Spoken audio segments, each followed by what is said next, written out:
My mother was actually arrested by ICE. It was actually me who opened the door. That moment became like a real moment for me. I was like, what just happened? Mayor Weiss grew up totally Mexican and now he's Hasidic. What made you decide to become Jewish?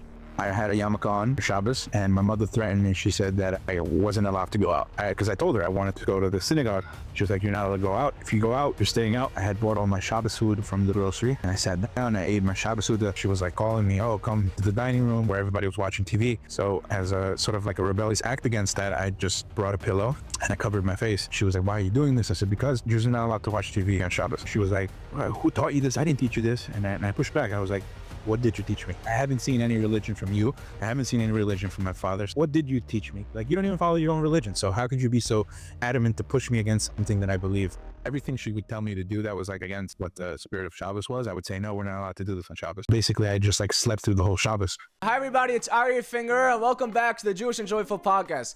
I'm going to share with you one of the most amazing stories you may have ever heard. The story of Mayor Weiss. Mayor Weiss grew up Hispanic. He grew up Mexican living in Williamsburg and now he's Hasidic and he lives in Muncie. Crazy, wild journey, crazy story, crazy stuff happened to him along the way. He was lost, he was searching, and he found Hashem, he found God. I gained so much from his story, I'm sure you will too, so be sure to stick around for the whole episode. We have some more exciting things coming, so please make sure to subscribe, hit the follow button. And if you got inspired from this episode, please comment below. Me and Mayor would love to see your feedback. A big thank you to our sponsors, to get you more about them. Twillory, my friends over at Twillory, Olam, Berurah, Colel, Chabad, and Sofer.ai. Enjoy my conversation with Mayor Weiss. Mayor Weiss, welcome. Can't wait for everyone to hear your unbelievable, crazy story and journey. Take us back to your childhood. Tell us what it was like for you growing up. Hey, how's it going, Arya? I'm Baruch Hashem. We were able to make it happen at the Shabbos. It's 11:45. I was born in Manhattan, grew up in the Bronx. My parents are Mexican immigrants. They came from Mexico when they were young. I was around a very tough environment. My father was constantly working, very busy guy. My mother was, was like the mother and father at home. She took care of us, brought us to school. She was mostly stay at home until, she had to go out and work herself.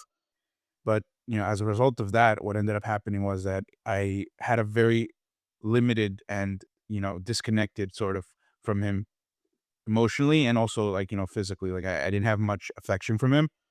I guess, it was very tough for him also after a long day of work to come home and, show us that side of him that, that he was around, that he wanted to be with us. And it's interesting because my mother ended up taking that role, sort of like a father and a mother figure while living with my mother and father. But she catapulted me to where I am today. I believe my mother, she was very strong-willed and she had a very tough upbringing herself. So she understood that I needed that father figure, but it was tough because I didn't have that. There are certain things that happen in your life while you're growing up that, either you get bullied or somebody says something to you disrespectful, and you don't know how to react. And you kind of need that father figure to be behind you. And he's not there, right? So, growing up, I was a little bit disconnected from him. The truth is that I try to wrap myself around the idea that, he was working and he wasn't available because of that. Later, my father did actually, suffer a little bit from a drinking addiction. When he did have free time, he would spend it drinking or going out, partying, or wanting to be in parties and stuff like that. So it kind of just left me like a little sour. And, once I grew up and I became a father myself, I could no longer excuse it, right? Because no matter what it is, and I know that a lot of fathers out there are going to resonate with me. There's nothing more important than the kids. No matter if you're working 80, 90 hours a week, I'm always thinking about my kids. I think about my kids all the time. And I, as a father, I'm conscious and I know that, hey, I wasn't, there today. I need to be there tomorrow. Or if not this day, Shabbos, I need to make sure that I don't take a nap because I need to be there for them then because they need me. There was an early age moment in my life that, that changed my life a lot. My mother was actually at one point arrested by ICE. She was picked up and she spent like about a month and a half in a New Jersey, center. It's pretty tough. It was actually me who opened the door. So we used to live like on a three, if those buildings. And I mean, I don't know if you've ever been. Where are you from? I'm from Flatbush, Brooklyn. Flatbush. So there's like those buildings, like 6 apartments, 3 stories, 2 apartments each side, whatever. So I used to live on the 3rd floor, and it was like around 7:30, 8 o'clock in the morning, and somebody knocked on the door. They rung the bell, and we ended up like whatever. I ended up going downstairs. My parents were asleep actually, um, and I opened the door, and there was like a couple of agents there, and they showed me like a wanted poster. And they said, "We're looking for this individual. Do you know who he is?" And I said, "No, he doesn't live here." And mind you, I was like probably like 11, 12. Um, and then they were like, "Can we speak to your parents?" And I was like, "Sure." And then I went upstairs and I woke them up. I said, "There are some agents that, they're investigating something like a robbery and they want to speak to you." And then once, my parents came out, first my father came out and then my mother came out. And then they pulled out a warrant with my mother's picture on it. And they were like, "I'm sorry, ma'am, we're like, you have a warrant and we have to, take you." And then the officer told me, and I remember like what I felt then. I was so upset because they were going to take her. But then he was like, "Don't worry, she'll be back by 3 o'clock. When you come back, she'll be back." And he almost said it like with a teasing like laughter behind what he said. And he was like, "She'll be back." And later they took her downstairs and I ran to the window, I remember. And they didn't cuff her there. And my mother, eventually told me, yeah, they told me they're not gonna cuff me here because they didn't want the kids to see it. But when I ran to the window to see where they were taking her, I saw downstairs when when they did put the cuffs on her. And then that moment became like a real moment for me. I was like, what just happened? Right? I didn't know. I blamed myself for opening the door. Maybe had I not opened the door, had they not they wouldn't have taken her. But look, this is what it was. They picked her up. And then after that was sort of like where I kind of jumped into action because I was the oldest boy then. I have 2 sisters who were married at that time. They were living their own lives. And it was just me and my 2 younger brothers. So for that period, I kind of took over the parent role there. And surprisingly enough, my father was there, but he was just working, he was just making ends meet and stuff like that. Yeah, I'm not going to take away that, he made supper for us sometimes. But I was carrying the load with my siblings. I was getting them dressed. I was telling them, that everything is going to be okay. Um, and then, you know, we would visit my mother at the detention center in New Jersey. So if she didn't get back the day at 3 o'clock. Uh, no, she was there. She was locked up probably like a month and a half. Was this all a trap? So they had a warrant for your mother and they just trapped you like that? Yeah, yeah, no, no, no. They had a warrant. They came in knowing that they deceived me. Basically, they told me we're looking for this guy. Once I, opened the door, I let them come in, and I brought them upstairs. They were already upstairs, and once my mother came out, then they flipped the page and they were like, "Yes, that's her," and they showed her the warrant. We have a warrant for your arrest, whatever, and they took her. So you must have felt that this was all your fault, especially as a kid. It must have been so hard. Yeah, yeah, definitely. I felt a little guilty, um, because I opened the door, and but I didn't know. I didn't know. And, these are decisions that we live with. So if I could just ask, I don't know that much about it. I know ICE is very big these days, but in those days it was much less prevalent. Yeah, I think they've always been proactive in picking up people who. Um, it's more prevalent now um, because of all the drama and the stuff that's happening in Congress and stuff, with politicians. But they've always been active. The detention center happened actually while I had already started working. I was already working in the grocery. Um, Basically, in public school, they give you the option for kids who are doing well in school. They give some sort of like credits for you to work out during the summer. They give like a permission, a little thing that they give you that you're able to work I think it's called summer youth. You're able to work during the summer for a limited amount of hours, granted that you have good grades. So I had gotten that in school, and I was looking for a job. I was going up and down Myrtle Avenue in Brooklyn. Um, my high school then was there. Um, so what ended up happening was that I stopped. There was a bus stop that was like really mamish on the corner of this grocery, and I stopped by and I went inside to ask for a job, and I noticed that one of my sister's husband was there. Um, he was working there also. He was like an aisle guy or something, And I went in and I spoke to him. He's like, yeah, it's about to be a busy season. Maybe ask the manager, speak to the manager, and see if he's able to. I'll put in a good word and see if you're able to start. So I went. I spoke to the manager, and the manager told me straight up there. He was like, look, can you pack bags? I was like, yeah. And he was like, fine, you have a job. I was like, okay, when do I show up? He's like, show up, go now. And then he put me by a register and I started packing bags. Um, and that's how like you know, the first, I would say like connection I had with Jewish people was, working at a grocery. Eventually I got like a sort of like a promotion and I started working behind the register. And that's what kind of things kicked off. Like I was just like more proactive with people, talking to people. And I found, that a lot of Hasidic men that were, it's in Williamsburg. The story's in Williamsburg, so a lot of the Hasidic men that were there were just like, genuinely nice people. They came in, they say good morning, like in the morning, and once you find like one or two people that you get that connection with them, then it becomes like the next person saw you were talking to him, and it becomes a shtick. So I guess I was pretty good at, communicating with people and people liked me. So I just started picking up different things from people. Like they would come to the store, they would, in the morning after davening, people would come in, get their breakfast. We had a sandwich station.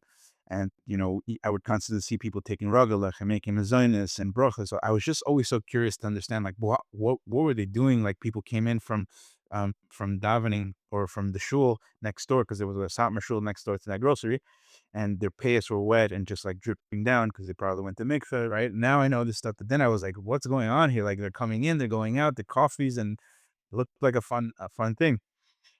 So I actually had one or two people who I was very close with, where I was like just able to pick their minds, just ask questions. And I've always been, I would say, I've always been a spiritual person. I guess I was, in a sense, it was the whole religion thing was for me was very misunderstood. I did not understand it.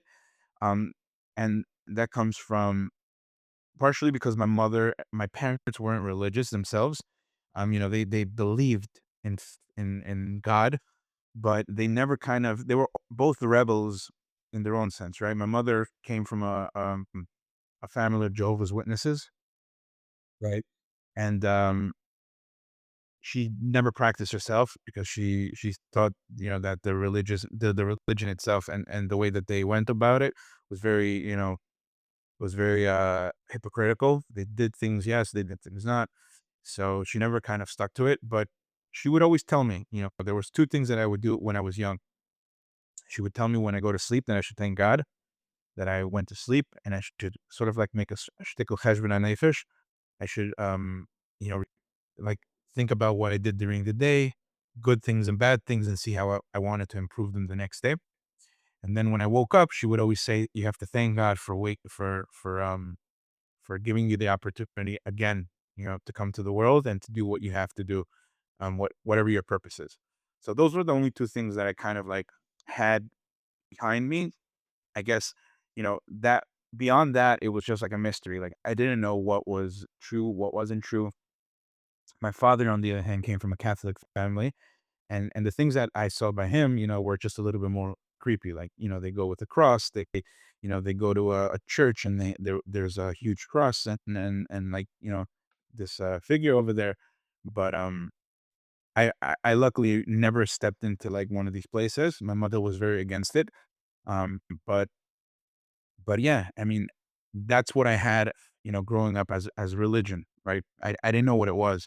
And then when I started getting a little bit of a taste of what it meant to like, you know, s- I guess be in a religious atmosphere, right? When I would speak to my friends, they would tell me, yeah, we're going there to pray. And I was like, well, why do you need to pray? Like, all these things started coming up, and I would go into the Chabad, and I would just sort of like pick Chabad and click and see different things. I would go into the shul next door, and the mishamish, the person who's in charge, the attendant of the shul, I developed a connection with him through speaking, translating, because I'm fluent in Spanish. So he would call me over when he had a problem with one of the workers there, and he would tell me like, please tell him this, explain to him that I need him to do this.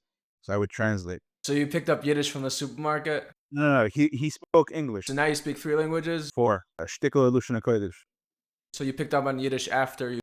That was a little bit after. I mean, I knew words because I constantly heard, you know, customers, but I would say about a year after I went to Eretz I learned in yeshiva. I just want to ask you because you're Yeah. obviously very special. There's thousands of people, thousands of Mexican people working at the grocery stores, especially let's say in Jewish supermarkets, right? But what was different about you? What spurred this whole thing, and how do you become the person you are to be? I know you said that you didn't have any religion really in your family, but how were you feeling inside? Were you looking for something? Did you feel devoid of something? So I guess it's accumulation of things, right? One of the things I was about to mention was that, when this attendant from the shul next door came, one day he asked me to come to him to translate for one of the workers. He basically told me like this. He was like, "I want you to speak to him, and tell him this, this, and that." And fine, I did it.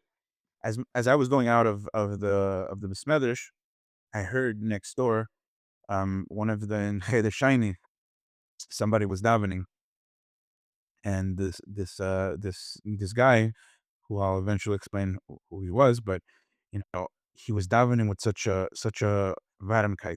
You could hear it, his voice, the way he davened, and I was like, wow. Like I took a step back. I was like, what's going on here? Like I just froze there for a moment, and I absorbed that moment in, and then I went out and just like I just got so curious. Like what? Why is he davening like this?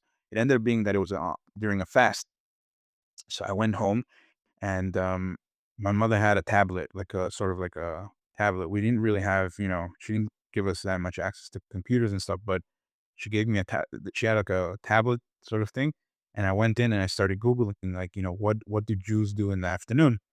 And I came to a Chabad article. Was like the afternoon prayer. So I started reading the Shemana Esrei, and it was beautiful. I thought, I was like, wow, you bend your knees, you're bowing yourself down, you're prostrating yourself to God. I just found it very intriguing, and that kind of started like that just like lit something in the back of my mind, and I just started having a lot of more questions. But these questions were more serious, like, what are you doing with your life? Like I read a couple of articles there, and they just triggered a lot of self awareness, and like you mentioned just earlier, like what did I feel? I felt that I was living a life where it was just constantly going in a circle, right? Like when you're growing up, from my side, there was a lot of emphasis on going to school and being, a top student, and eventually you'll get a good 9 to 5, and then eventually you'll go to college, and then eventually, you'll get a successful job, and then you retire and you're in your Hawaii, you know, beach house, you know, and it's also prevalent in the Jewish community a little bit, but to a lesser extent, right? But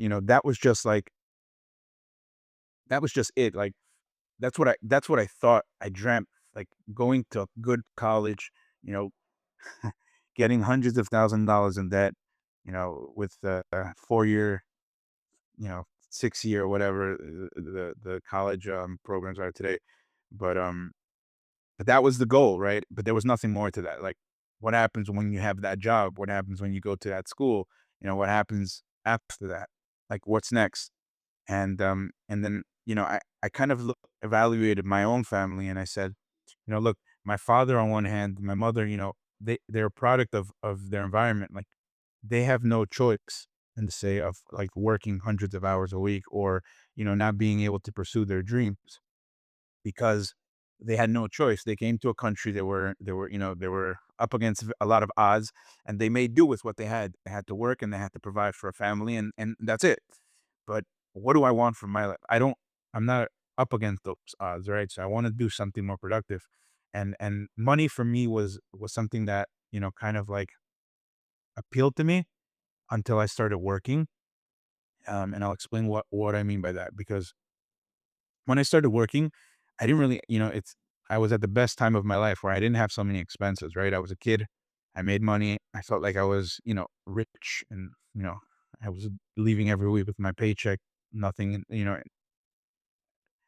and I started buying like different things. Like I was very into like sneakers, like Jordans and designer clothing, right? And I would buy the most exclusive releases. I was at one point I was like camping out for shoes with my friends. Um, and once I got the item, right, and then there was a whole period where you were able to resell shoes, like exclusive shoes, right? So I would buy a shoe like for $200, and I would be able to resell it for like 800, a thousand It's a dollars. good side hustle. I made a shtickle business out of it. I would bring friends to camp out with me, and we would buy the shoes, and then we would flip them. So what was like for you in public school? Were you popular? What was your social life like? Yeah, I wouldn't say I was like the most popular kid, but I was okay. Like my friends were, they were all good people. I had a clique of like 12, 15, friends that we were all like chillers. Like we would go out, we would play, we would go on the weekends we would play baseball, soccer. Um and yeah, and I think I was pretty I wouldn't say I was, like, popular, but I was fine. I was, like, I was well liked, I had a lot of friends. Um, people respected me a lot because of my hustle as a kid. Um, and yeah, I don't think, I ever had an issue on that end. But yeah. Do you want to elevate your wardrobe this summer? It's already so hot outside. Summer's here. What are you gonna wear? Elevate your wardrobe this summer with Twillory. I'm now wearing the Twillory Air Polo. The same technology that Twillory used with the air suit, they use for this polo shirt. It feels so lightweight. It's so breathable. It doesn't feel like you're wearing anything really. And I think you're really going to be seeing this around this summer. What about when you're not wearing a polo shirt? What if you want something that looks like a regular white dress shirt, but it's not a dress shirt and it's not a polo shirt? What's the in between? That's where Twillory comes in with the event shirt. The event shirt feels so good. It's super stretchy, but looks like a dress shirt. Perfect for you for the summer, whenever you want to wear it. So be sure to visit Twillory.com. They have ongoing sales right now. And you could also visit one of their stores in Lakewood or the Five Towns. While you're rocking your Twillory clothing by the beach, you're going to be missing one thing. What's that? Our Olam Mishnah Berurah. Transform, elevate your learning. If you didn't learn Mishnah Berurah before, it's the perfect time to start. One side's Hebrew, the other side's English. Amazing notes, pictures. If you already learned Mishnah Berurah, it's an amazing aid for you. You can learn so much more. You get so many more insights. Make sure to get our Olam Mishnah Berurah at your local bookstore. As always, all the links are in the show notes. So could you take us back to your time in the supermarket when you started taking interest in other Jews and Yiddishkeit, Judaism? Yes. So once that moment where I saw this person davening and for the Ummah, I just started like kind of being just more self-aware of my own self, right? Like, where am I going? Do I really want to do this? And when I asked those questions, I had to face some sort of reality where like I mentioned before, was like, my parents, like they were just stuck in the same ways, right? So I saw religion as as a way to I would say like grow personally, have personal growth, right? So I started doing some sort of like testing myself, right? Once I started getting a little bit more familiar with different things in Judaism and other religions, because Judaism wasn't the first religion that I like, kind of explored. But I would say to myself, like, I'll give you an example, like eating only kosher, right? Is that difficult for me? Like, I tested myself a couple of weeks, like eating things that are not kosher, or like not eating cheeseburgers, or not eating anything that was not allowed, right? And I did this throughout the course of like a couple of years, slowly in different chunks. I felt that once I made that push to whatever it was, I wanted to be 100% sure. I like to feel comfortable. I have something like an intuition that I have. I call it my gut feeling, right? Where I feel like this is the right move, and no matter what anybody tells me, even if the odds are stacked against me, but I feel internally like this is the move to make. Like I'll go with it, right? So I kind of started testing myself in different like religion and stuff. There were certain religions where I right away they just like fell off the board because I couldn't resonate with their reality. What are some examples of religions that you've tried and tested out? So I guess I would say that the most prevalent one was Islam. Um, I just couldn't resonate rationale. How did Islam come to be? Because I know you said your father was from a Christian family and you worked in a Jewish supermarket. I'll tell you why I didn't go with Christianity or Catholicism, right? I didn't have good role models for that religion, right? My father wasn't a good role model. My mother I mean, Jehovah's Witnesses are not, they're in that line, but they're a little bit different. I didn't have a good role model, right? And the times that I did explore like religion with the more like Christian based faiths, I remember one incident where, my mother took me out to an outing that they would make for all the congregants of their sort of like their congregation. And I was a little kid and I jumped into a pool and I didn't know how to swim, right? And the sort of like the head of that congregation was standing on the poolside, right? And I was yelling at him. And mind you, I had known this guy for a very long time.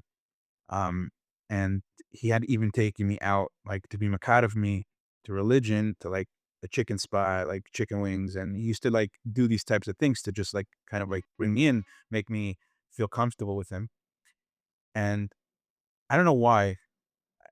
I believe internally it was destined to be that Hashem made this moment like he made it. But I fell into the water and I was having a difficult time coming out. Like I've done it in the past where I'm able to like, just like swim to the edge and then lift myself up. This time my legs were very heavy on me and I just fell in and I couldn't come out. And I literally begged him. I was like, help me. I can't swim. And he laughed in my face and he was like, swim like a dog. He was like, swim like a dog, swim like a dog. And I felt helpless in the moment. And then I got out of the water and he came to me and was like, no, you were okay. You were okay. At that moment, what went through my mind and my heart was, how could this person who's supposed to be the head of this all, was, how could he have such a lack of compassion for somebody who is in the midst of suffering or, feeling that he's about to drown, or like, how could he not resonate with me and say, let me help him? Like, what? The last thing I would do to somebody if they were in that situation is like laugh in their face and say, swim like a dog, right? And I felt that for me, from that moment forward, that side, I was like, I have no respect for him in terms of a leader, and I want nothing to do with him. And whatever he represents, I'm not interested in finding out what it is, right? Um, I would say, Catholicism also, I felt like just the praying and idolizing a specific thing, um, you know, in the name of God, for me, it just didn't click.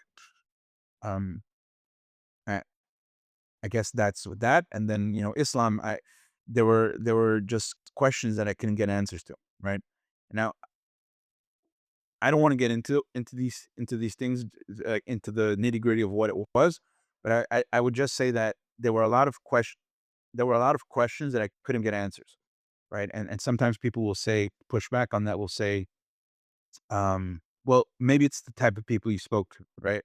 Or maybe if you would have spoken to somebody else, um, you would have gotten a different perspective. And my pushback to that would be, I did speak to a couple of people, and their responses sometimes were better. It was almost better for them not to answer the question and just leave it as a question in my heart than to hear the answer and face the reality of what they believed, right?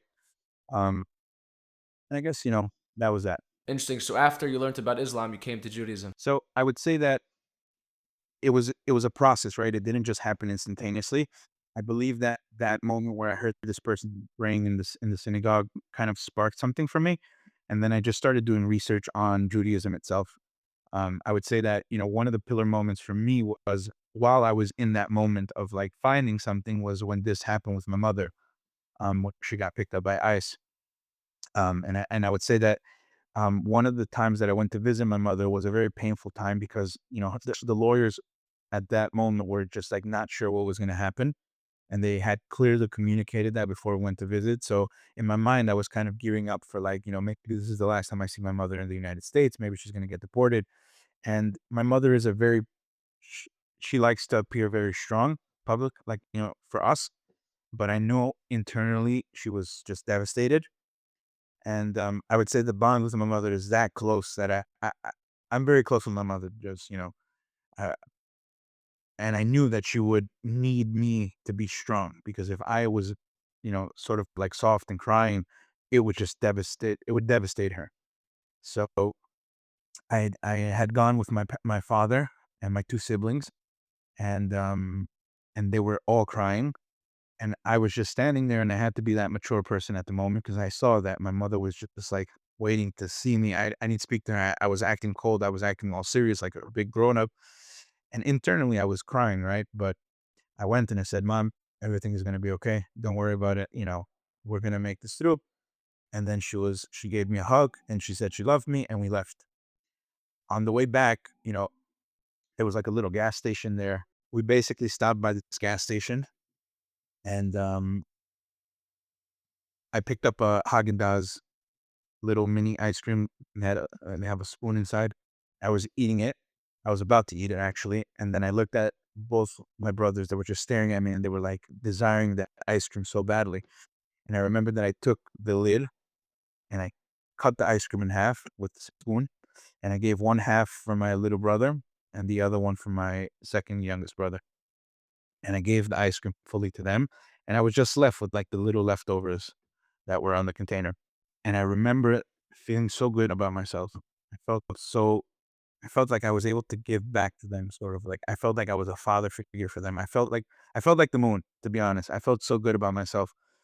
And I remember saying internally, like, at that moment was when I was just like exploring myself religiously. And I remember saying, I don't know who you are or what you are, right? But if you help me, if you show me your presence, don't leave me alone. I feel alone. Don't leave me alone. If you're with me, show me you're with me, and I promise you that I'm gonna search for you and I'm gonna find you. And when I find you, I'm gonna dedicate my life to you. So you were just saying that. You were saying that to God, whoever God was. You didn't know who God was at that time. Whoever it was, I didn't know who it was, but that's what I was thinking, and that's what I dived there at that moment. What ended up happening with your mother? She ended up getting deported. Now I get deported. She was able to stay in the country, and Baruch Hashem, currently she's working on her citizenship. So if I could ask you, what's your connection with your mother now and the rest of your family? Um, yeah, normal. At the beginning, they didn't understand it so much. Then eventually, they respected it. Again, you know, I I think that a lot of it comes with me, who I am, and what I mean to them. My brothers see me as sort of like a father figure. My sisters who are older than me also sort of like always gravitate to me for guidance, and and um and they just respect who I am as a person because sort of like when it's I guess the similarities here between, like, let's say for example a commander with their army, you respect him because he's put skin in the game, and he's there for you, like, he has your back. So I think the same thing happens with me, my family, my siblings, and my friends. At one point, I've always been there for them, and they always like gravitate to me. Why? I don't know. I can't explain to you why people gravitate to me for advice or for tips or stuff. I don't know. That's just how it happens, right? Um. So when I did it, to be honest, I wasn't really thinking what people thought of me. I felt comfortable with what I was doing, and whether somebody was going to stick with me or not was not something that I was thinking, right? It was not something that I was acknowledging at the moment. I didn't care. For me, when something is a reality for me, when it's true for me, I I don't care what comes around it. Whatever's meant to be is going to stay there, right? Friends, family, if they can't understand my happiness or what, I believe in, then fine, I respect it. But luckily, I didn't have that on any fronts from my end. At that point, I was like sort of trimmed down my list of where I was going in terms of religion, what I was exploring. And then, I guess the environment of the Jewish community around me was very pleasant. And it's interesting because I've heard from other people who, either speak for it or against it. But, Williamsburg is always sort of like, there's always like a negative connotation to it. Like there's something negative attached to it, like people are not welcoming and so forth. Personally, when I was there, as a non-Jew, I felt very welcome. And the people around me, yeah, some people were just like, as you find in any place, but people generally were very nice to me. And I can never, especially specifically that Stockman Williamsburg community, there's not one bad thing that I can say. They were always very welcoming. And when I actually started to take steps towards Judaism, there were a lot of people who came to me and reached out to me, like they invited me for Shabbos and they wanted to show me, like, the Vatimkeit of Judaism. Um, but but whatever. The way that it ended up happening was that, I heard this about tefillah. I started getting a bunch of questions internally, and I started researching all of them. It came to a point where I felt very convinced, and I felt that this was the way for me. I felt something about it. I can't explain it to you. I just felt at home. All the things that I learned, like the dietary laws, or the davening or Shabbos, I felt comfortable.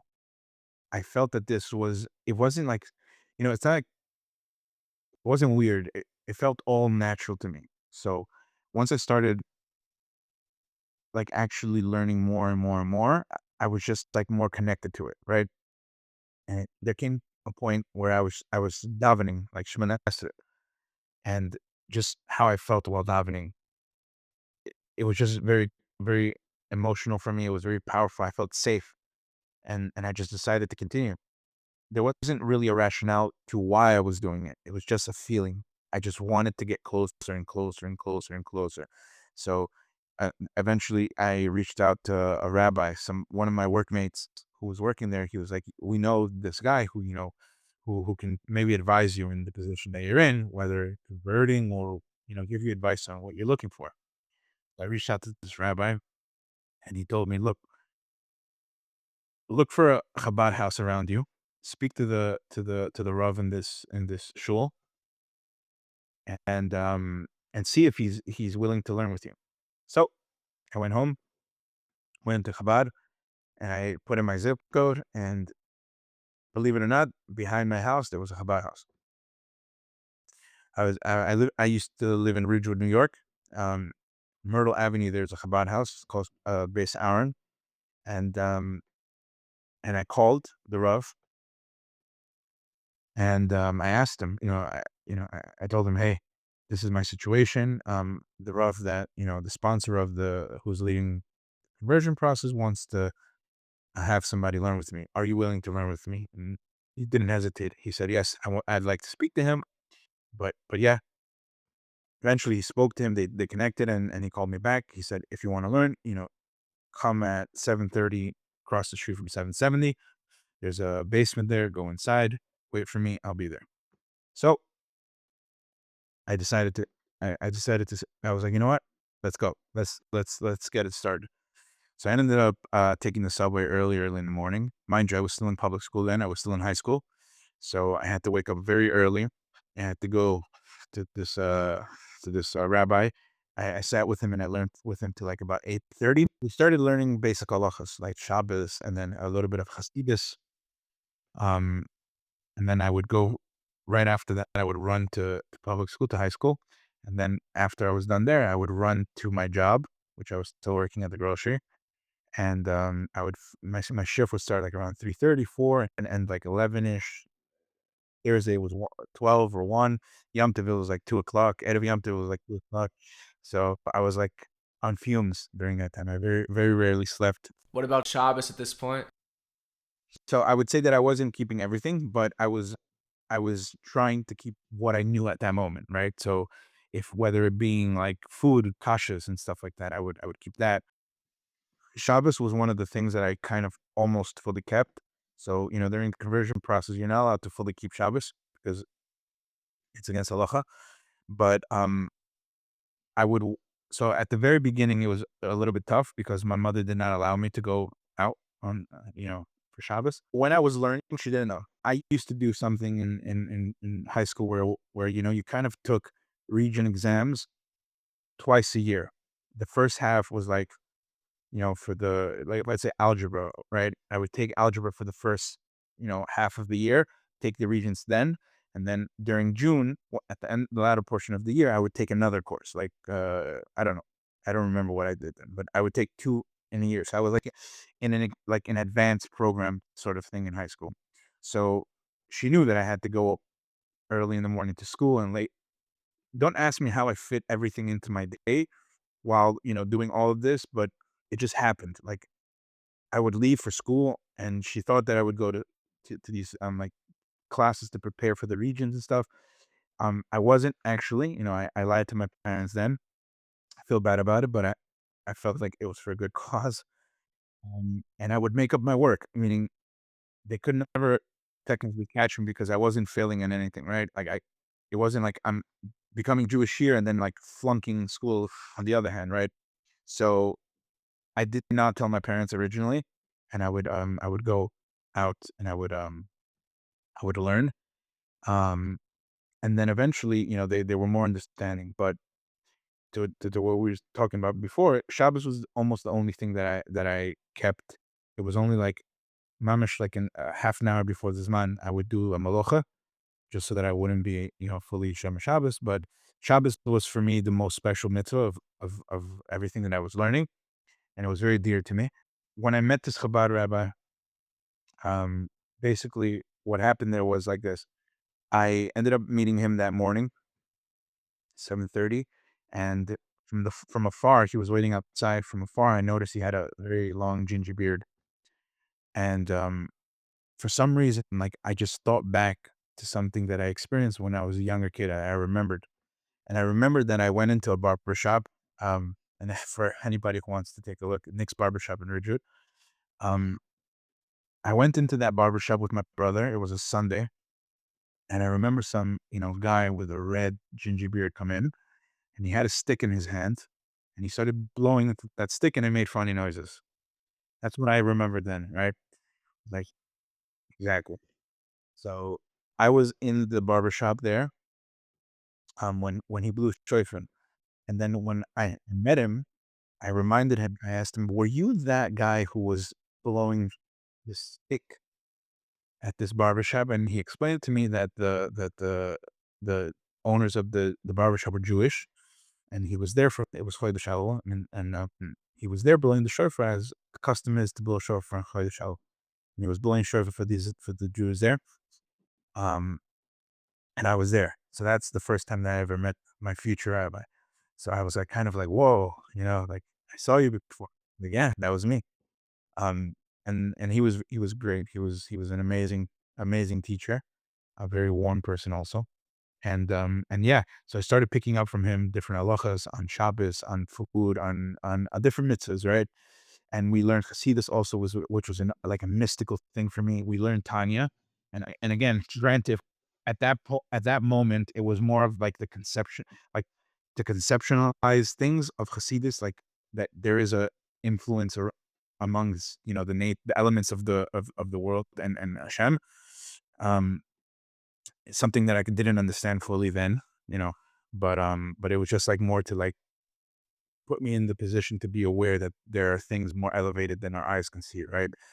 Um, and so yeah, so I learned for about a year and change, and then eventually, the process led to me getting a bris and going to mikvah. You shared a story about your mother when she found out you were keeping Shabbos. So my mother originally, when I first started being more like observant of things, like an example is tits, right?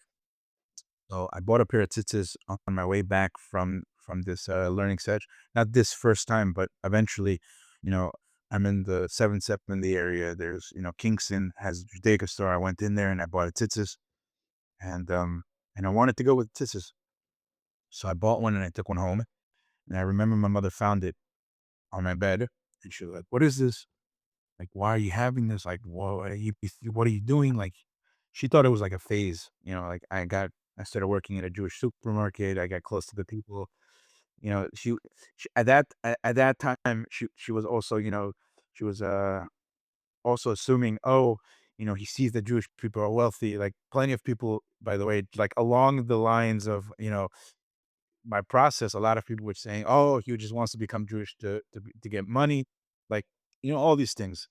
So I told her, like, at that moment, she was like, "Well, who taught you this? I didn't teach you this." And I pushed back. I was like, "What did you teach me?" Taka, like, what did you yes teach me? Tell me, please. I'm curious. Like, I haven't seen any religion from you. I haven't seen any religion from my father. So, like, what did you teach me? Like, you don't even follow your own religion. So how could you be so adamant to push me against something that I believe is good? Was it hard for you to keep Shabbos? Like, what were sort of things that your family was doing that you couldn't do? And what prevented stuff did you do for this? So I guess the first thing, when I was already Jewish, like when I had finished my conversion process, I wasn't in my house. Like I eventually moved out, because it's very difficult. But when I wasn't, I guess what I would do is, so where I used to live to Williamsburg, I would always, go to Williamsburg for Shabbos. What I would do is I would walk. So anybody who's familiar with Brooklyn knows that there's like an M line, right? That goes from where I was, Ridgewood, Myrtle and Wyckoff, all the way to like the center of Williamsburg. So I would take that walk every Shabbos. The walk was probably like an hour and a half, 2 hours. And granted, summer, winter, rain, snow, I would walk it. And then when I would go to Besmedrish, I would eat by the people, I would eat by the people and then walk back at night, and then come back the next morning. So I really stuck to just like going full on, like, not taking in shortcuts, right? I could have taken a car. I could have taken a taxi back and forth, right? But I just decided, like, if I'm in it 100%. And then, eventually when I was in Besmedrish, like sometimes people would tell me, oh, technically you're not Jewish, come to my house. We didn't turn on the ACs before Shabbos. And I'd be like, no, dude, like, I'm not doing it. Sorry. Um, and then whatever, the people there in the Besmedrish, they were very helpful. And, I communicated early on to them, like what I felt comfortable and what I didn't feel comfortable with. And they would respect it. And they would, like, also give me the privacy of, like, when I was there for Shalashidas and stuff, like it was almost lots of Shabbos, I would like run into a room and I would turn on the light or do some malacha. But they were all very, they respected it, what I wanted to do. The first time that I was like at home and I wanted to keep Shabbos, I wanted to daven in this Rab's Besmedrish that was behind my house. And I got ready. I put on a black suit and a white shirt, and I had a yarmulke. We skipped about the yarmulke. Can you tell us the first time you started wearing a yarmulke? Yeah, so the yarmulke started as a Purim shtick. Um, Grocery, it was Purim, and I said, you know what? I just want to put it on. It was like it was more like of an opportunistic opportunity for me, right? Like a moment for me where I was just like, I'm gonna put it on. It's gonna be funny, and then I'll just like leave it on. At this point, was it more of a joke, or you're actually considering becoming Jewish? I was already I was already learning and stuff, and I used that moment to just like to kind of like pick up what people's reactions would be if they saw me with a yarmulke. Like the people who they all thought it was a joke. They were like, "Yeah, wow, you look good," like whatever.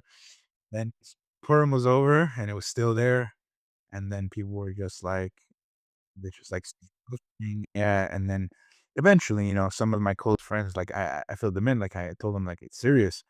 I actually had one moment when somebody, like one of the customers, who was like friends with like a couple of people that I used to speak to, he was very upset that I was going with it because he thought it was a joke, and he took it off my head and he was like, "You don't go with this. You like, what are you doing? You're making a joke out of this." And I was like, "Just give me the cabo back. Like, leave me alone." And he was like, he said something to me that really hurt me. And he was like, "You're a lost fish in the sea. You think you're playing this game, but you're just a lost fish in the sea." And it hurt me because it was true. I was a lost fish in the sea, and I was trying to find myself, but I just wasn't publicly going out there and telling people, "Hey guys, I'm in the search of Judaism. I'm trying to convert." Like I wasn't interested in that because I don't know. People always have an opinion, and it's never enough that it's good enough for you. It has to be good enough for them also. So I didn't want to be busy with that. And so what ended up happening was that I had a yarmulke on for Shabbos at home, and my mother threatened me. She said that I wasn't allowed to go out. She says, because I told her I wanted to go to the synagogue. She was like, "You're not allowed to go out. If you go out, you're staying out." And then I was a kid. Where was I gonna go? So I listened. But as I stayed at home, I had bought all my Shabbos food from the grocery, and I sat down. I ate my Shabbos food, and she wanted me to like be part of the family, sort of. And she was like calling me, "Oh, come to the dining room, like to the living room, where everybody was watching TV." So as a sort of like a rebellious act against that, I just brought a pillow and I covered my face, and basically I just like slept through the whole Shabbos. And she was like, "Why are you doing this?" I said, "Because Jews are not allowed to watch TV. We're not allowed to watch TV on Shabbos. We're not allowed to do this on Shabbos." Everything she would tell me to do that was like against what the spirit of Shabbos was, I would say, "No, we're not allowed to do this on Shabbos." Just out of spite, because she didn't let me go out. Eventually, you know, with time, she kind of like was more open to it. Because she felt that if she wasn't going to be open to it, she would lose me as a son. Neither happened. Like fast forward, we still have a good connection. Fast forward to when I went to actual yeshiva, right before I got engaged. So I used to go the whole year to show up to yeshiva. And then 3 months out of the year, I would come back here and I would work in a store upstate. Um, I was the manager in that store.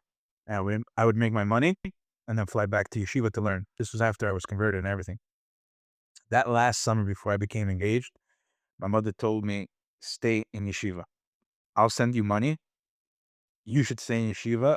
I'll make sure to send you money." Wow, what a plot twist. So she went from being so against to being pro it. Some of my favorite parts of this episode are coming up, but let me tell you something. One of the hot topics these days is AI. We're not sure, is AI going to take over the world? What's going to happen? But I know one thing. Some people are using AI for amazing, extraordinary things. That's where Sofer.ai comes in. Sofer.ai is the perfect place to transform your Torah learning. Let me tell you how. Do you have classes or recordings of yourself and you want to transcribe it and write a book? Did you hear a lecture from Rabbi Wawi Jacobson on Torah anytime and you want to have it written down for Shabbos so you can read it then? That's where Sofer.ai comes in. Sofer.ai is very different than other AIs. Sofer.ai is specifically able to adapt to Jewish terms and Jewish texts, and it could do so much for you. It could literally transcribe anything. So you could sign up for free today by visiting Sofer.ai. Many leading organizations are using it. I know people using it. Be sure to check them out. For more information, see the show notes. I want to tell you about my friends over at Colel Chabad. Do you know how many people are starving in Israel? There's over 47,000 families that Colel Chabad is impacting on a day-to-day basis, providing them with food, shelter, and education, and so much more. Colel Chabad is there for them. They need our support. Colel Chabad is a new modern-day innovation.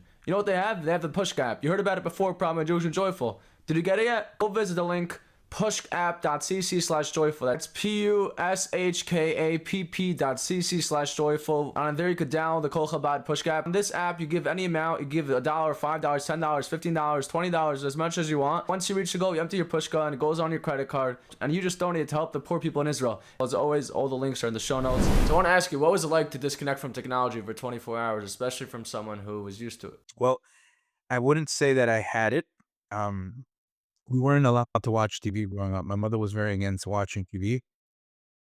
Again, we were very hyper focused on, performance, like schoolwork.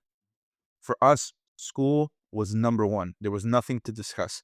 Your grades had to be almost perfect. You had to focus on school. For us, my mother encouraged us a lot not to go on TV. We would watch TV. I'm not gonna say that we didn't, but we were more of like outdoor type of people. My brothers also, like for us, it was more entertain. Like we had access to a TV. There were instances also where we watched TV when my mother was like out working or something, and we knew she didn't like us watching TV, so we would take like a cold rag, put it into the freezer before, like right away where she left. When she came back, like we would watch TV, and at that time the TVs had like a little thing on the back, so that would get warm since you're watching the TV. So we would take that rag, we would put it on the TV once we finished watching our show or whatever. And when she came, she always used to touch the back of the TV if we were like watching while she was out, and so we picked that like little trick. But we were all, but, but we were always like me and my brothers. We were always just like we were like we would do things like get a empty bottle of like Coke or water, like fill it up, make it tight. That was like a bat. And then we would take our socks and like make a ball. That was our baseball. And we would play like 9 innings of baseball in our dining room with like the catcher in first base, second base, third. That was like our thing. Like we weren't so much like into like video games and stuff. We weren't never allowed to do it, but we also didn't like it. So I wasn't allowed to like I didn't have a smartphone till I was like 18, 19. That was like me post me leaving like my house. But we weren't that like gravitated towards technology. So I can't say that I was like it was such a big change because I never had it to begin with. Like I wasn't in it. Beautiful. I want to share with you something my father always says. He says, on Shabbos, we unplug to plug in. We disconnect from technology to connect to something greater. That's the power and the greatness of Shabbos. I think that was the key, right? I didn't feel like I have to give up much because I was living sort of like my reality already. I mean, like that's why I said earlier, like it felt very natural.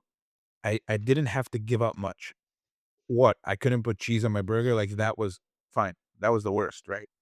But my values, the core of who I was and what I am, they all resonated, and it wasn't so much like I had to get away from something.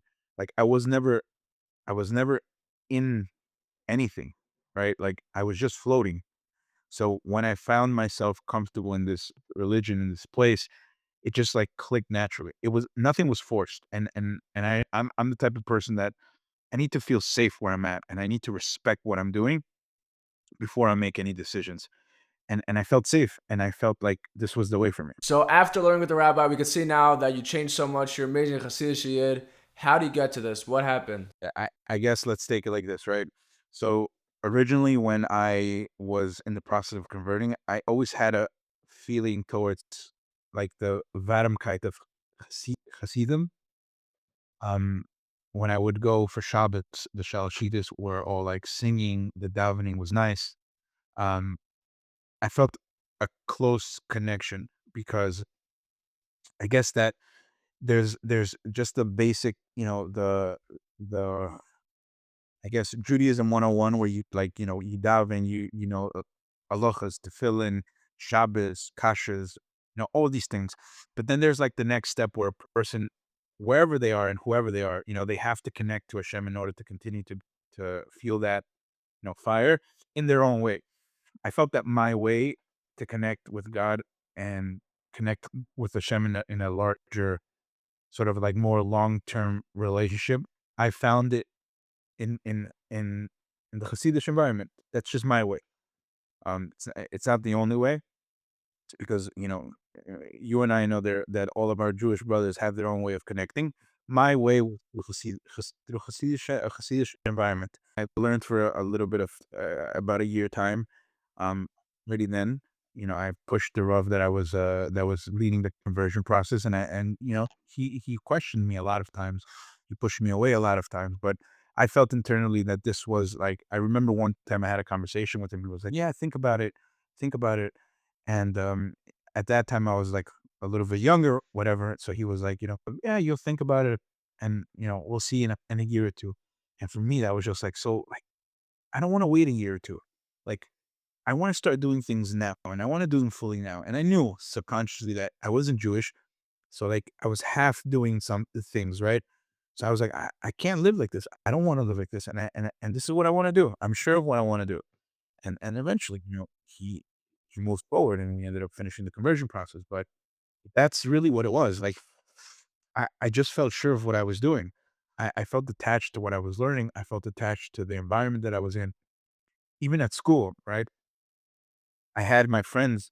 I remember I mentioned to you there was like a group of 15, 12 people that I used to be connected with. And and at that time I was becoming more observant. So I was going with black and white. I was trying to go with like, more professional suit types. And I started growing my payas. How to work in public school with the public school life and everything. I'm about to get to it. So I had one of my best friends. His name was Lamar, right? It was like a group of, we used to say the Three Musketeers. It was like I had three friends who we were always together. Uh, yeah, we would go play baseball like during the weekends. Like we were just very close. Like we clicked. And so this boy Lamar, he was just like we would always like crack jokes and stuff. And when they started seeing like that change again, why they respected it, why they didn't say anything against, because it just knew me, and I guess they liked me for who I was, like what I meant to them, right, as a friend. And he would walk together with me, and then I told him like this is something that I want to do. They were like, fine, whatever. So when like the previous, like it's customary for like guys and girls at public school to like give themselves a hug, like, hey, good morning, how's it going? So there came a point who was like, guys, no, no, he would like walk with me. He's like, nah, he's Jewish, he can't touch you, he can't touch you. So like, whatever, he had that little, he was like watching out for me. And again, I try to respect people and respectfully communicate to people that I wasn't, doing this anymore.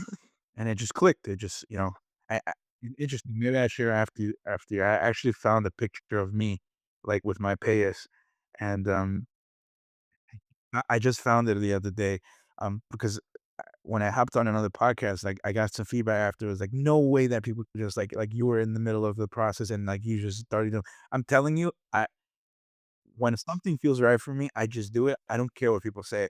And that specific picture, like there were a couple of girls that wanted to take a picture with us after my graduation, and like I was just like uncomfortable to just like stand next to them or something or whatever. And then we just ended up taking a picture, and all the boys were just lined up, and like I was only in the middle with like you could see my face like starting to grow out and whatever. So the way that it started was, I reached out to this Rav, I communicated my desire to become Jewish. Along that course of action, like one of the things that you're doing, I mean, at least that I did, was just like second guess my decisions, right? I would, after everything that I would learn and everything that I would, start to observe, I would push myself back and I would say, "Hey, is this really what I want?" Like, it feels good and all, but long term, is it something that you're willing to commit? Is it something that you're willing to sacrifice in life, right? Um, and the Rob also pushed me back a lot. There were times where he just like ignored my calls for a week or 2 weeks, or he would tell me, "Yeah, I don't think you're ready. Like, why do you need to do this?" And there were a lot of moments in this process where I doubted myself, not doubted the religion in the sense of like Hashem and that he existed, but I doubted if I'd finish the process with the same people around me, right? I'll give you an example. Like I had within the Jewish community also, there were people who were pushing me back as well, right? Because some people felt it was their responsibility to also push me back 3 times. So the 3 times pushing back is not only with the Rav, it's like times 35, because there's other people who are also, they feel it's a chiyuv for them to push me back as well. So some people would tell me, "Hey, like, go out, enjoy your young years, like, go out, have as many girlfriends as you want, and then you'll come back and whatever, you know, and once you're ready, then you'll convert," right? Unfortunately, that's the way they thought at that moment. They were pushing because they took it upon themselves to push, right? Really, it's only the Rav that's in charge of your conversion, right? Everybody else doesn't have a necessary, like, they're not necessarily, there's a chiyuv for them to push you away, right? Um, but there were people who had opinions, like, like it's a normal thing. People had opinions and like, "Why are you doing this?" And I would be walking and somebody might have heard from somebody else that I was in the process of converting. He'll pull me over. "Why do you want to become Jewish? Like, why do you think that's the right thing to do? Like, you don't want to have fun, enjoy yourself?" And then, if you think, these little comments. So it was frustrating in that aspect because people always, had something to say. But once I went through sort of like the steps, then it's just a matter of learning, and the Rav has to feel comfortable that you're well prepared to face Judaism and its reality. And I remember one of the moments where he told me, like, you're burning on fire now. You think everything is so warm and this. There's a reality to it, on the other side. Like, you're gonna become Jewish and you're no longer gonna want to pray with the same like fire that you're praying now. And it's true. But just being aware of all these things just really helped me before, so that once I actually made the move, I felt comfortable doing what I did. And then, you know, eh, at the very end, once you're in it, it's more of the technicalities that you have to go through, like going to like having a bris, right? Like a circumcision. So you went under the knife. You got a bris milah at the age of 17. It's crazy. Like people like you who do that, it's incredible. Because luckily, for people who don't know, you have to be awake. You can't be knocked out. Yeah, but between me and you, so I guess I just want to say, like, beforehand, right? Like, my experience is not, it's not, the experience that everybody had, right? But personally, when I had my circumcision, the anesthesia took very long to kick in, and even when the process was like ongoing, like they were actually, working on the area, um, it wasn't fully numb. Like, I felt it, right? But again, like I mentioned earlier, these are just like technicalities for me, at least, right? Because there's nothing logical that I can tell you that justifies why I did it, right? It was just a feeling, and this was right. Like for me, it felt like I'm coming home, right? Like I'm doing what I'm supposed to do, and it just felt natural. There was nothing that felt forced, right? I wanted to do it. Like now, ask me why did you feel like you wanted to do it? I don't know. That's what I felt, right? Um, and I remember that I hadn't chosen the name that I wanted to go by until like the actual day, and then the Rav asked me like, "What's the name that you want to go by?" And then I just remembered like my non-Jewish name was before I converted was Nelson, right? So when I started going with the couple in the store, right, you can't call me Nelson and have a yarmulke, right? So people started calling me Nusin, right? Yeah, that's what people started calling me. So everybody, Nusin, right? Whatever. And then I remember that I had learned with this Rav that a ger is bringing from the world, the world being choshech, darkness. He brings light to the world. So I just, for some reason at that moment, I thought light, Mair, or yeah, Mair, and then Nusin, because my nature is to give. I like to give. I feel like I need to give back to the world. I have a course to for for Hashem. I need to give back to the world. So that's how I got my name. Mayed Nusin was. It just happened at that moment when I was doing the bris. I thought of these two things and I said Mayed Nusin. That's what I want my name to be. And then my last name eventually is Weiss. And why did I pick Weiss? Because Weiss is Vas.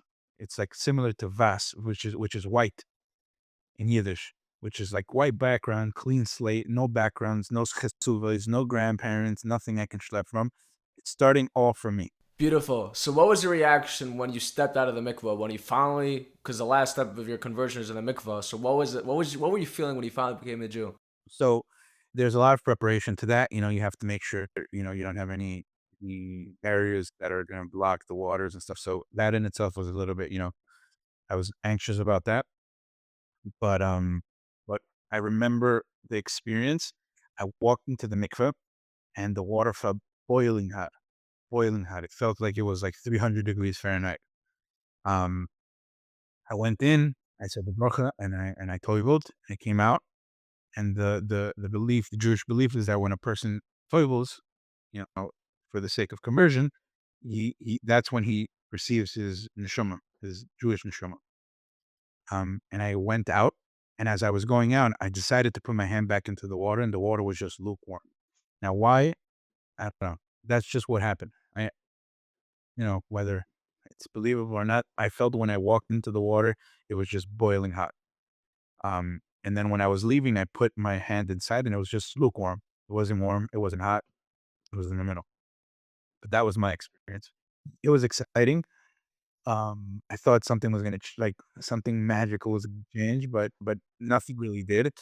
I remember that the first time that I put on tefillin, I put on it and I couldn't hold my hands. My hands were just like shaking uncontrollably. Um, and that lasted just like that one time. And then afterwards it went cold. And then I remember speaking to this Rav that I was talking to. I was like, I don't feel the same. He was like, welcome to the Judaism. He's like, from today forward, none of that you had at fight. This is gonna be a new struggle, reacquiring that flame, that constant burn. So, like by me and everyone else, whenever someone puts on tefillin on the 13th, they have a nachas tefillin. Everyone always says, "I give you a bracha that you should have the same enthusiasm, the same excitement, the same exuberance you have now, the same happiness you have now. You should have every single time you put on tefillin." I don't have that, unfortunately. We have to find ways to keep the excitement going, to keep it lingering, to make it exciting. Exactly. So I guess that was the first big thing that I noticed. And then Shabbos was much more easier. Shabbos actually is the only thing that I never felt like there was a decline in for me. For me, Shabbos is a very big thing. Um, I think even fast forward, I think now it's like, what is it? I'm 29 now, converted 11 years, right? Um, I don't feel that my Shabbos person has ever like had ups and downs. For me, it's always been a solid, it's something that I've never felt something like fall. And this is because a lot of tefillahs I daven constantly that my Shabbos should be. I'm Jewish because of Shabbos. Shabbos was something that for me was just something so special. Just seeing the environment, the tefillahs, the going to people's houses, the preparation for Shabbos, for me, it was something that I never experienced in my life. And it was a very powerful thing for me. Beautiful. So how did you end up going to yeshiva? So yeah, I went to Eretz Yisrael for 4 years. I learned in a Balchuva yeshiva, Which yeshiva? Bel's affiliation. It's called Torah V'Emunah. Not Hasidic at all. They don't push Hasid like a Hasidic environment. It's just full of people from Eretz Yisrael, like people who came from that were Chaloni at one point and they want to become more religious, and it's mainly in Hebrew. Um, But again, I came from Williamsburg, right? So I was only exposed to Yiddish, and that's what I was comfortable with. Like I understood it better, and also when you go to Hasidic Smedish, it's constant Yiddish. It's not really Lashon Kodesh. But the yeshiva was very good for me in the sense that it was able to get me the foundational, work, like the foundational standing for me to be able to then branch off. And I eventually ended up learning in a regular Belz yeshiva when I was like turning 19, 20. I ended up going to a regular Belz yeshiva. Um, but yeah, I mean, it was very good. It was a very important. Going to Eretz Yisrael changed me 100%. For me, I'm very close to Eretz Yisrael. Um, if you were to tell me I'll give you the opportunity to live in Eretz Yisrael right this second, right now, I would leave everything, just take my 2 kids, my wife, and I fly to Eretz Yisrael. There's nothing like Eretz Yisrael. Um, but the reality is I'm in America, and I feel like when I went there, I learned a lot about myself, right? So coming from a place of, I had everything, quote unquote, here in America, right? I was working, I was making money. I ended up living in my own basement apartment in Williamsburg for a little bit, and then closer to 770, whatever, for shtickle time. But I had everything, right? Like my own apartment. I had good living conditions. To get thrown into Eretz Yisrael as a bocher yeshiva, where your mattress is like the size of my keyboard, right? And you're eating, you know, the Eretz Yisrael bag of food. It's a big change, right? It's humongous. But it only lasted for like a week for me, and then I fell in love with the place. And I really really give credit to the time that I was there and the rebbeim that I had around me, because they built me up to what I am today. Important time in my life. Wow, it's beautiful. So I heard you gave up a scholarship. Can you tell us about that? Yeah. So I like I mentioned before, right? When I was in school, I um I was very driven to be, A's student. My grades were always, I tried to keep my grades up. And eventually, I applied for colleges. Like before, you don't apply for them like mamish in your in 12th grade is when you graduate high school. You start applying for them like in 11th, beginning of 12th. So before I had started this whole like last steps toward Judaism, I had to go through the process, and I applied to different places. And I had been in contact with a couple of like mine. There was a counselor that advised in school like what you should do, what you shouldn't do. And they gave me a list of like 8 places that I wanted to go to, and I applied to them. And one of them actually gave me a scholarship, and yeah, and they gave me a scholarship. But that week I was planning to fly to Eretz Yisrael, so I couldn't do it. I like to say something, because I remember somebody. There are a couple of people who came up to me after I mentioned this by another podcast where I gave up a scholarship. Um, at the moment I said that, for me, I needed the Jewish studies then, right? Because I felt like, and I still do to this day, had I not taken that opportunity to fly there to sort of go to yeshiva, you have to understand me as a person who came with no religious background, and I'm building a Jewish home, right? It was so important for me myself to get such a good foundation for Judaism that I'd be able to give it over to my kids, to my wife, to my household, and so forth, right? And I felt that if I didn't have that, then what would I be, right? I'd just be a guy with a yarmulke, right? So I decided, and I said, I'm going to take the step, and that's it. And that step didn't mean that I was against college or education, not at all. The opposite. When I got married, after I went to yeshiva. I went to Colel. When I got married, I went to college at night. Just curious, we don't have that much time. Can you tell us quickly how you met your wife, where she was from? My wife is from Muncie. Um, I met my wife through a shadchan.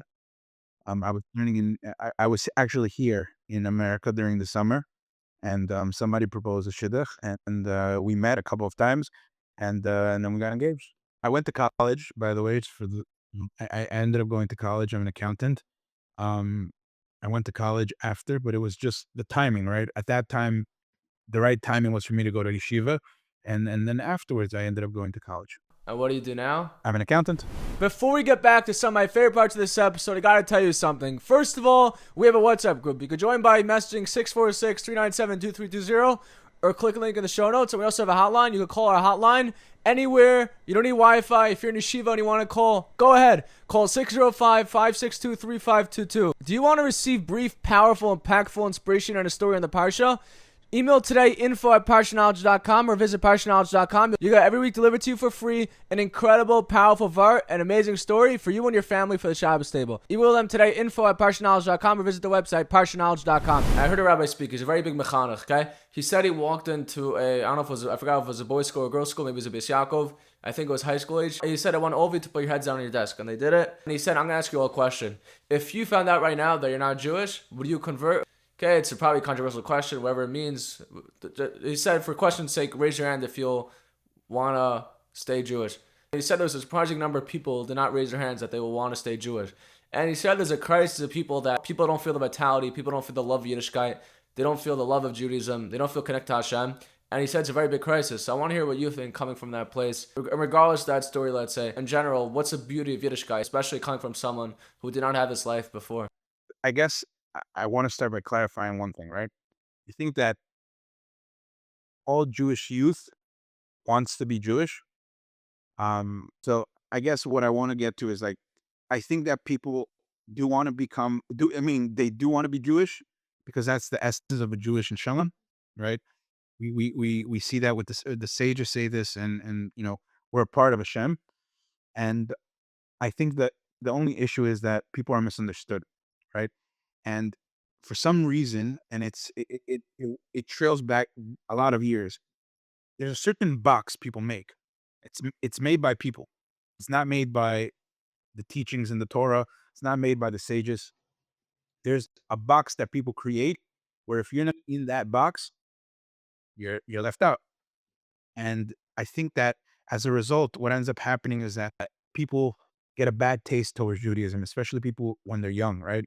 And unfortunately, there are parents who are not well equipped to handle these situations, whether it's because they're closed-minded, they're not willing to adjust with the times, or with, the newer Nisoyan that a Jewish kid is facing. And they're real things that people are facing, right? Whether it being people who are, want to explore different thoughts or different ideas that are not in the sort of like in the Jewish database, right? So when people see sort of like, oh, this is a new thing or whatever, they right away shut it down. And they might have their reason. But unfortunately, today, what I've seen so far with my discussions with a lot of, people within the range of 20 to 35 years, they want to be connected, right? They don't just want to live like their father did. Because his father used to do this, he's going to also do this, right? They want to understand and they want to connect. And if they are not able to understand or connect to what they're doing, they don't want a part of it. And what ends up being in certain circumstances is that the environment where they're at is not productive, whether you have a figure at home that's not supportive of, something that somebody wants to do, or the way they're thinking. Like I was just at a Shaver Brooklyn a couple weeks ago. And there was a booker that was, you could tell he was just different from the crowd, and people didn't want to speak to him. He ended up sitting next to me, and he was discussing like controversial things. Like he was like, he was asking people like, how do you know Judaism is real? How do you know you can believe in God? Right? Like, why do you do what you do? And people were taking very sharp, like people were giving him very sharp responses. Like, what do you mean? What do you mean? Like, right? But I was listening into the conversation, and the constant replay that people were the answer that people were just like almost copy and pasting and trying to put it into a different way is an answer as follows. We believe because we have a minna and a shem, right? So the kid was like, and how do you believe? What makes you have a minna and a shem? And he kept hitting that roadblock with people. People couldn't answer him. And the reason why they couldn't answer him, it was because they did not have an answer to give. Like their answer was never enough. And that comes back to them. Like you just start questioning, like if they couldn't answer him a straight answer, like what are they really thinking? And the answer is that they don't have much. Like they're also going with the cycles. They're not exploring more deeper connections like this kid is experiencing, right? So then he asked me a controversial thing and I pushed back and I was like, you're asking me to answer something. He asked me specifically, how do I know God is real? So I said, how do you know which came first, the chicken or the egg? He was like, the chicken. I was like, and how did the chicken come to be? And he was like, I was like, exactly. I said, you're asking a loaded question. We believe that Hashem created the chicken.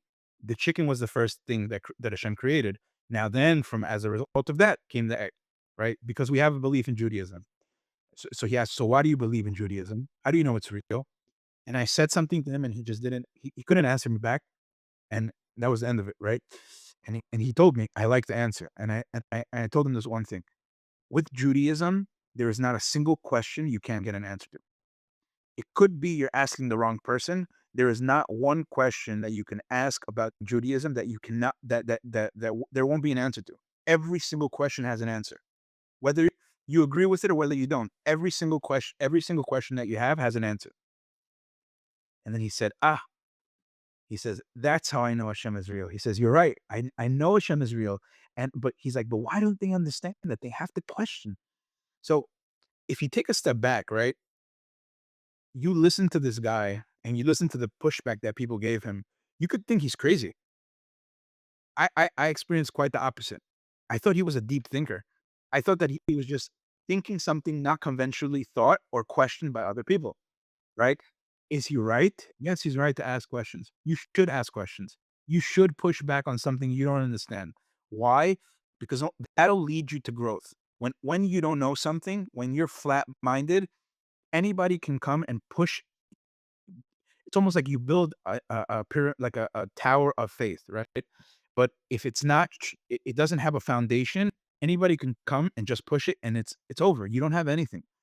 But when you ask, when you're on your toes about what you're learning, the deeper you dig in, the more your foundation becomes stronger, and over time, it's like cement. You keep putting layers of cement on your foundation. You can't break that.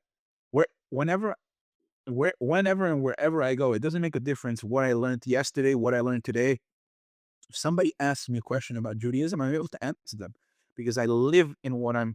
It's almost like I'm living in what I'm preaching, right?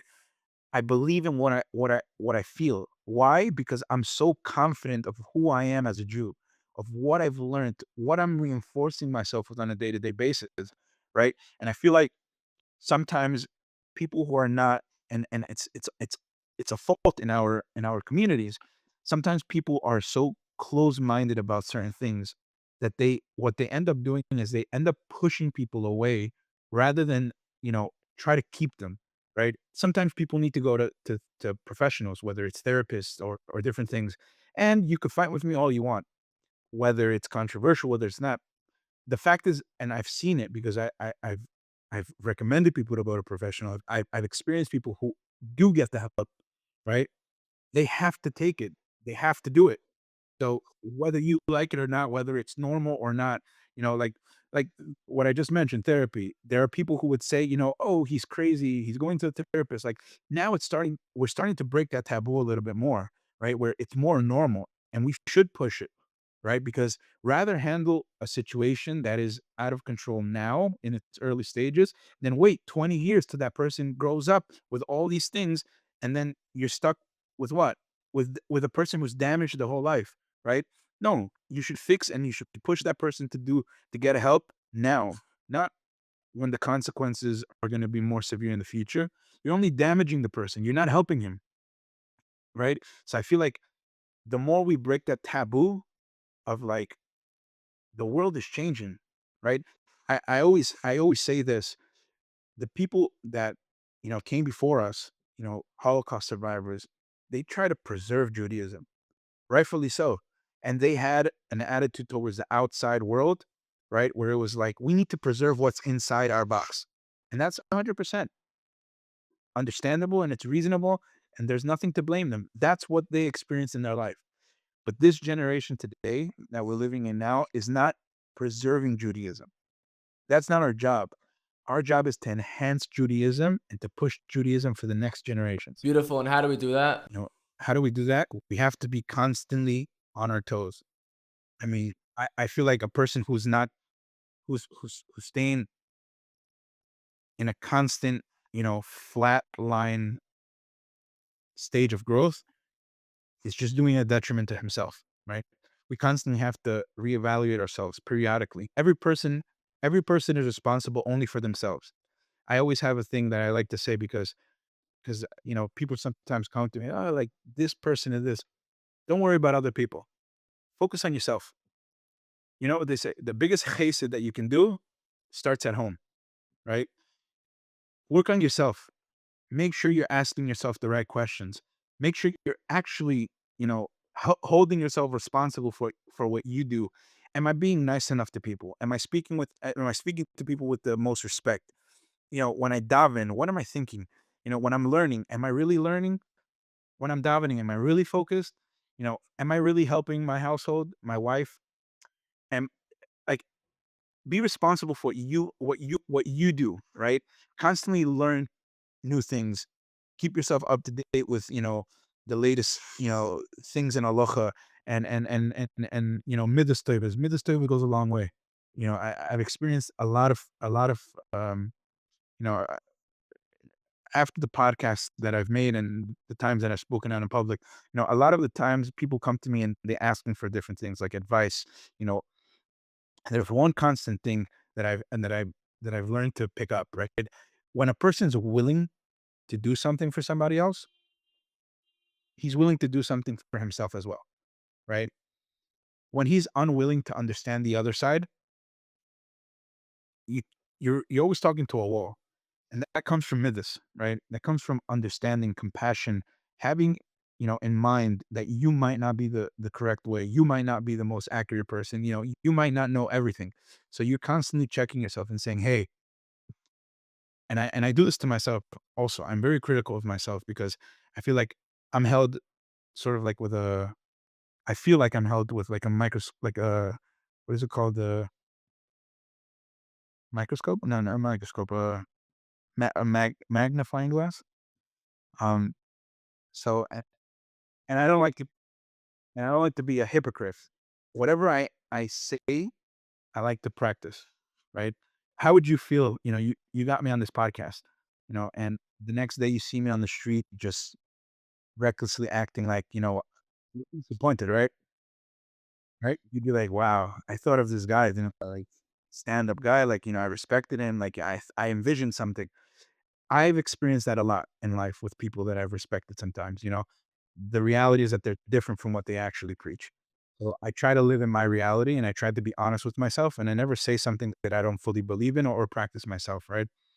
So it's just constantly reevaluating. So being honest with yourself. I always ask myself, like, am I doing enough for this? Am I doing enough for that?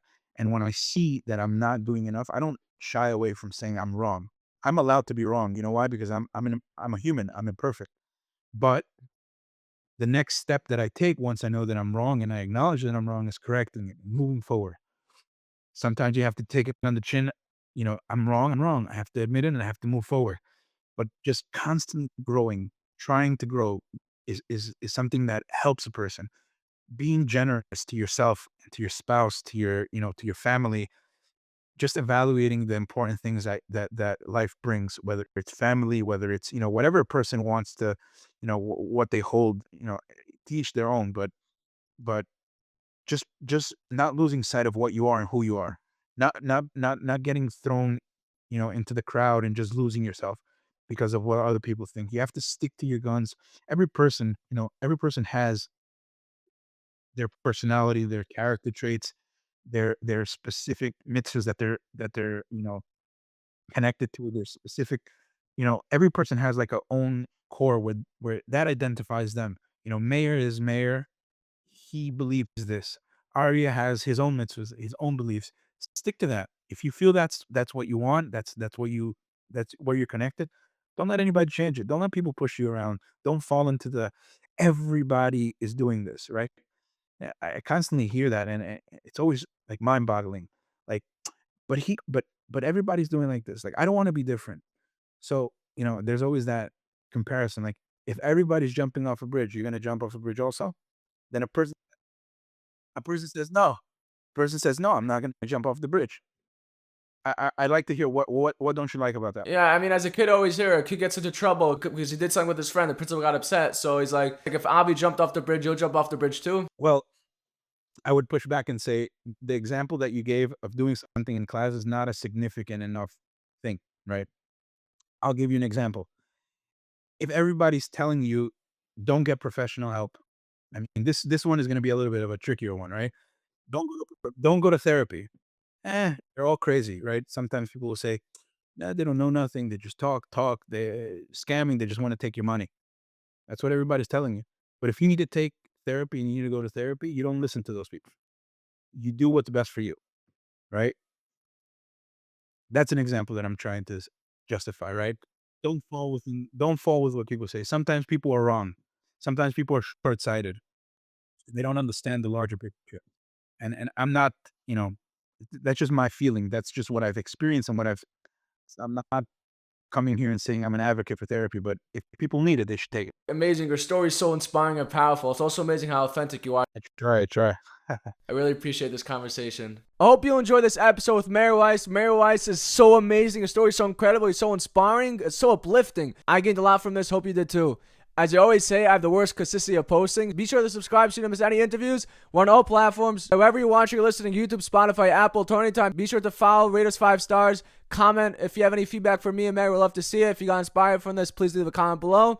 We have some more amazing things coming. Be sure to check out our sponsors, Twillory. Get the ear polo. Check out the event shirt. Our Olam is Berurah. Go visit your local bookstore today. Colel, Chabad, Sofer.ai, and the Parsha Inspiration changing thousands of Shabbos tables around the world. Thank you so much for listening, and have an amazing and happy day.